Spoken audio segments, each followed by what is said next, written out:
my 4 sweet peppers, which I'm never really very good at growing. I'm going to put them in large pots this year. I've had them in the ground and they did okay, but you know, I think I need to have it a bit more controllable. So I'm going to put them in this size pot. I'm not sure what size it is. It's a big pot, but in the bottom I'm going to put some manure. This is manure, horse manure on wood chip, and it's at least 6 months old. So it's not hot now, but I'll put some compost on top of that, and let's see how we go.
Okay, one of the main reasons I want to grow them in pots rather than the ground is because they're, I don't know why, but they're very susceptible to green fly.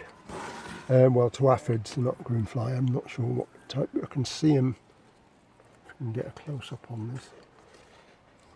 Some green fly, and the best way to do it is to blast them off with water, and that means taking them up to the our tap up there and give them a blast up there. It's the easiest way to do it.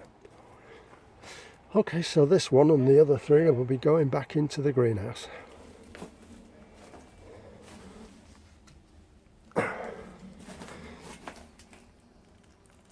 Bit overcast today, a bit chilly outside as well.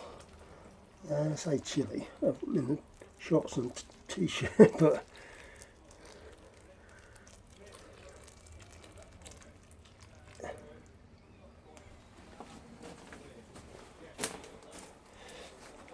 water these in and then it'll be some supports.